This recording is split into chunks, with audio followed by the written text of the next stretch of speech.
All right, my friends, welcome back. Frogboy X1 Gaming. I'm Andrew, and today we are going to be talking about that 4080 Super and the 7900 XT again. I know that you guys are getting a little bit burnt out on these types of videos. At least the people that come back and watch, the content. These videos are kind of my way of trying to not only gauge interest in things but also trying to bring new people into the channel.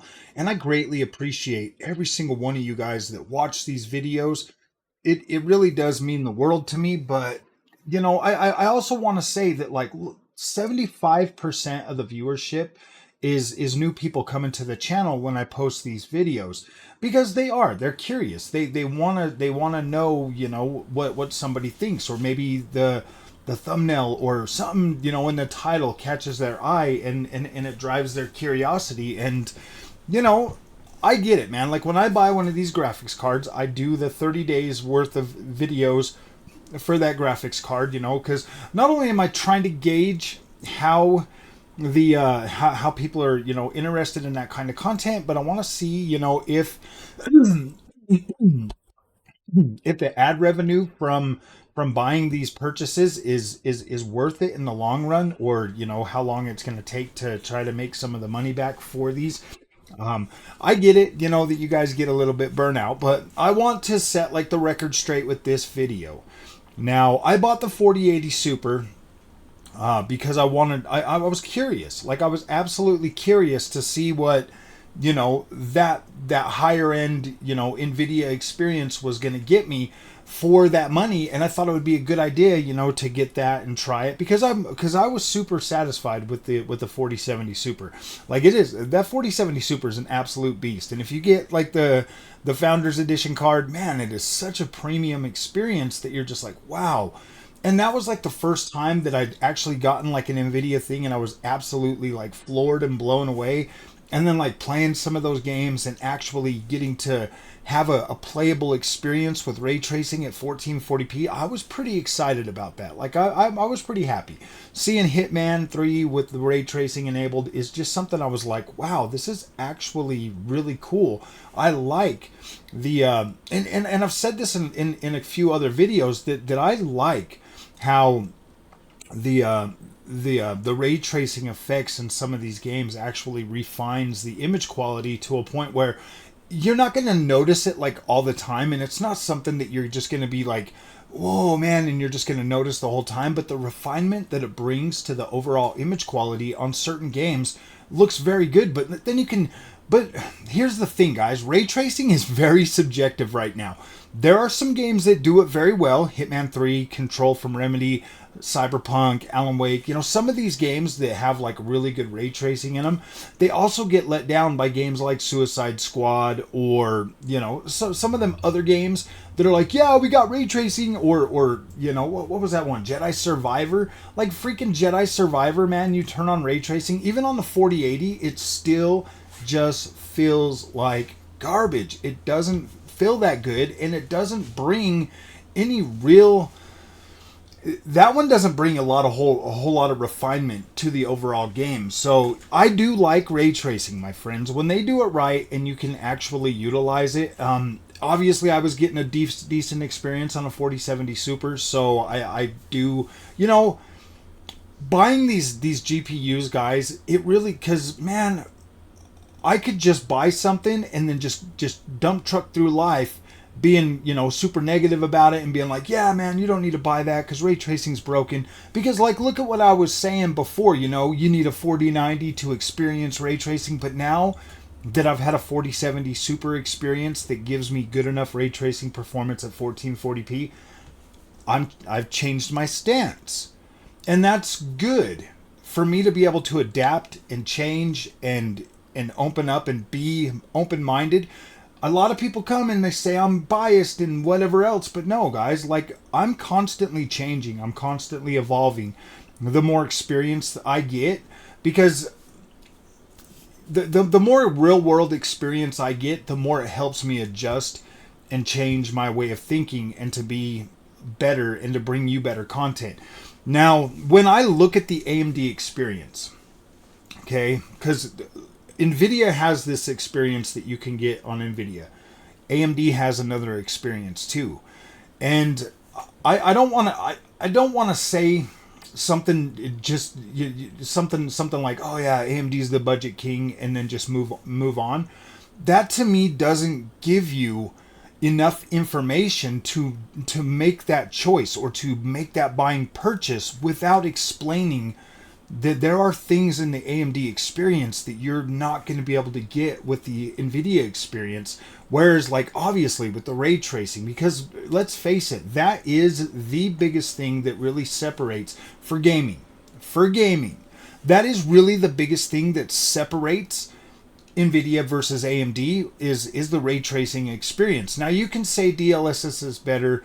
I'm like right in the middle on that. I don't really, I mean, if you have to use an upscaler, I think both of them are fine, and most games come with XeSS. If you have an AMD card, you can absolutely use that if you want like that sharper, crisper image. But me personally, see, I have this weird taste in games. I like that softer image because I make it makes my image quality on my 1440p monitor look more dense, and I absolutely love that. Now there are some games that I do prefer that sharp look, like RoboCop. Definitely, I love that sharp look on RoboCop that DLSS provides.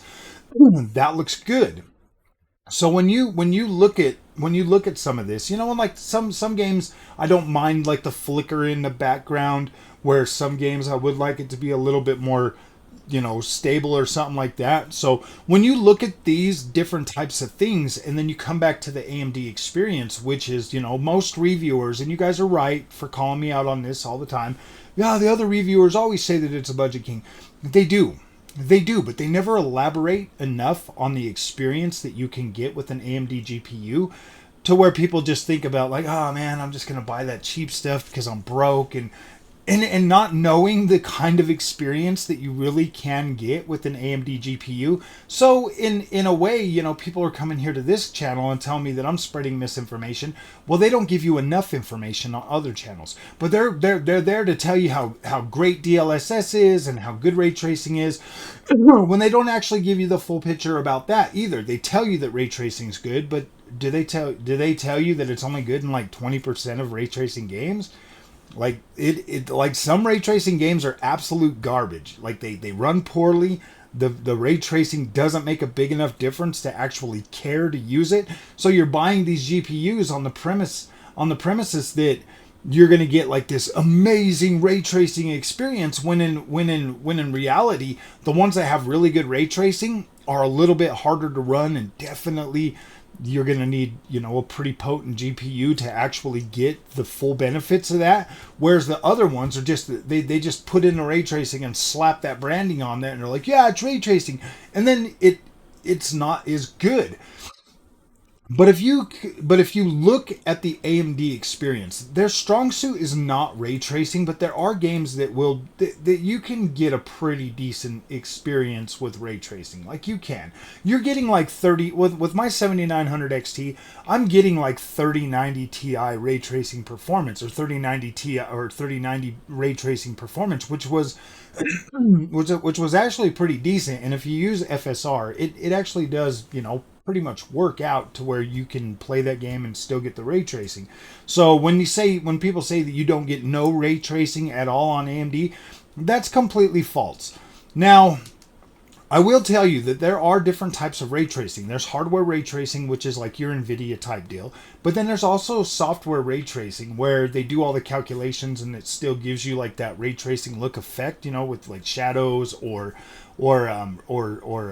reflections or some of those other things. And that ray tracing actually does look pretty good, and those usually run very well on the AMD cards as well. Like it does.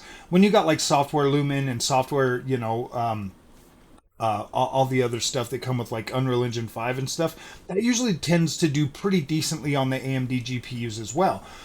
So when you look at this, if you take anything away from this particular video about the AMD experience, is the reason why I harp on about it and I keep going on and on about it is because I don't think people understand that, like, look, you might be leaving some things on the table by going with AMD, but in no way, shape, or form are you getting an inferior experience. You're just not. When it comes to rasterization, AMD very, very good. And believe it or not, like, it is still fairly important in this day and age to have good rasterized performance. Now, when I first bought this 4080 Super, I was coming into it like, okay, the 4070 Super impressed me. I want to see what top end Nvidia can do for that. What can it do? Like, what can it add to the overall experience? Now, the 4080 Super at 1440p is an absolute animal. This card is an animal, just like the 7900 XT. They both do very well at 1440p. Like, you want high refresh, you want high settings, you want beautiful looking image quality, you want ray tracing, you want whatever. Yeah, both of these cards are going to knock it out of the freaking park for you at 1440p. When it comes to 4K, they both actually hold up pretty well. And the 4080 Super, I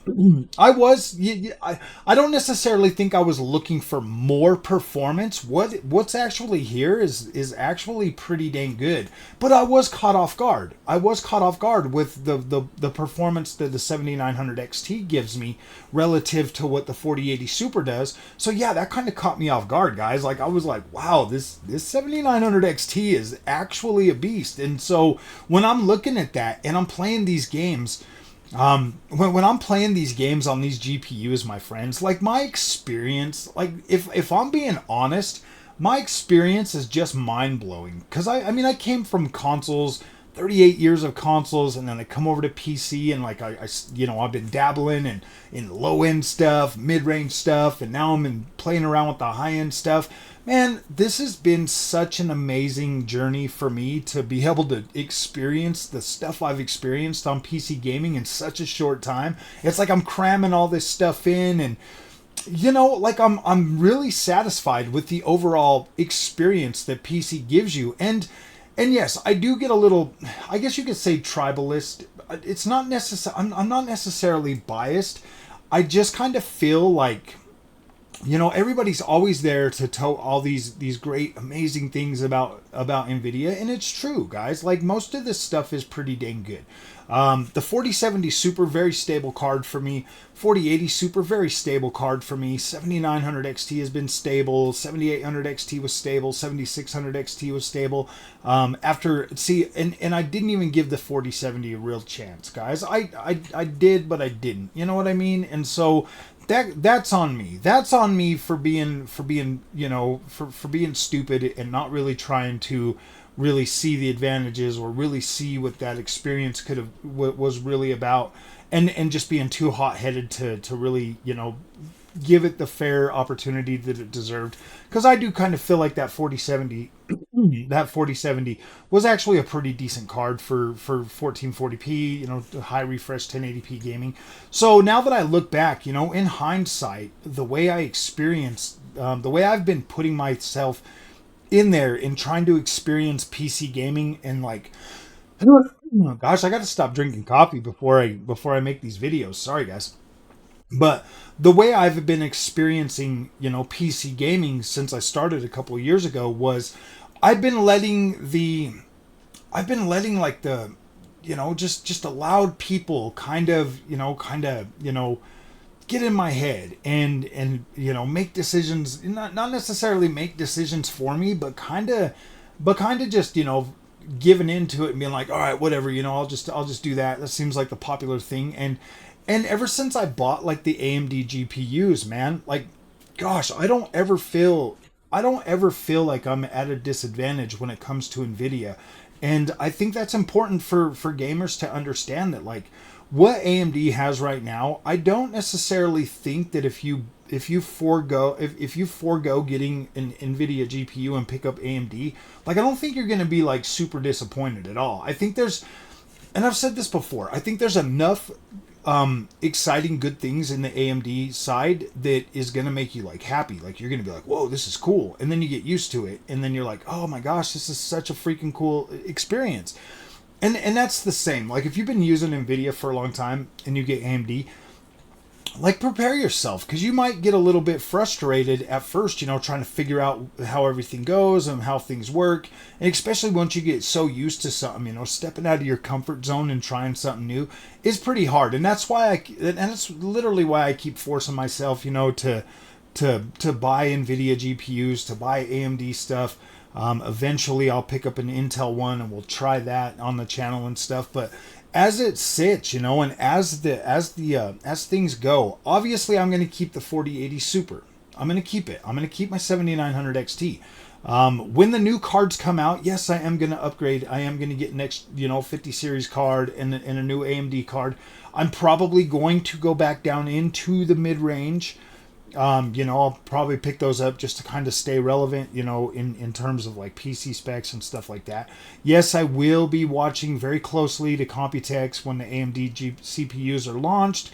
Then I will make my decision on which one I'm going to buy. I'll get my new board. I'll get, the memory, whatever, and then I'll do the motherboard swap and like move forward from there. So, I mean, as it sits and how like the things are going right now, I just wanted you guys to kind of understand that, like, look, I am not disappointed with my 4080 Super. I'm not. I think it's an amazing card and it works fine. Like, it's running very, very, very well. It will be interesting to get like a new CPU and a new motherboard and all of that stuff, and to see like the performance gains on the 7900 XT and the 4080 Super. Like, that's going to be cool. But like right now, like while I'm testing these and showing you guys what like a 5900X, or because a 5900X versus a 5800X, not really that much improvement. You got the 5800X 3D that is a little bit, definitely provides a lot more gaming on certain games and stuff, but then there are some games that you're not really getting a big uptick. So I didn't want to go out and buy a 5800X 3D when I'm going to be skipping the 7000 series for CPUs and going straight to 8 or whatever when those launch. So I didn't want to like bog myself down with that, because I already got a 5900X. Obviously there's some uptick, but I figure like every couple of CPU generations I might start upgrading or whatever. But as it sits right now, I'm pretty happy with what I got. I am pretty happy with what I got, and I'm excited to make more content for you guys and show you guys more games. We're going to be checking out Hellblade freaking 2 tomorrow on the 4080 Super, on the 7900 XT, on the Xbox Series X. And then we're starting to get into the time of the year where we're going to start getting more games, and I don't have to make so many freaking GPU videos, because I'll tell you what, guys, these kind of get annoying. They do. They kind of get annoying. I get a lot of feedback on the videos that I make because of the style of the video I make. That it does. Like it's fun. I appreciate it. I love it, and I do. I read your guys' comments, and most of the time I just do a heart to let you guys know that I at least read your comment and stuff. Sometimes when I might answer the first few depending on how many I get. If it's a certain question about a video that I made, then I'll try to always answer those. But for the most part, man, yeah, dude, this has been awesome, and I'm grateful. I'm so grateful for you guys for watching these content, and for watching these videos, and for helping me. And yes, I've heard you guys' suggestions about doing a script and stuff like that, but man, I'm so ADD that if I try to write a script out, I will sit there for hours writing stuff. And I did the same thing when I was going through college, when I had to write my papers and stuff. They took me so long because I'm so like in my head trying to figure stuff out and write stuff down, and then I change it and I move it around. So trust me, it would just bog me down a lot. I am experimenting with like bullet points and stuff, kind of like just putting out a title and then doing some bullet points. Like, I am working on that, but most of the time I like to come to you guys and give you an impromptu talk, just what's on my mind, and just kind of like, you can see how when I make my videos, how things just come out and they get all weird. That's, trust and believe, it's worse if I try to write it out. It's a lot worse. So I will keep experimenting with the bullet points. I will keep making, you know, the rest, you know, I mean, like I got like 2 weeks left of making, you know, the 4080 super videos until, you know, we get to the point where I'm like, okay, cool, we made those, let's move on. And then we'll get into, you know, obviously like testing like the newer games with the 4080 Super, 7900 XT. We'll get into some of that, my friends. We'll definitely get in there. So, all right, my friends, if you guys like this content, don't forget to like and subscribe, and we'll see you guys in the next one. Thank you so much for watching.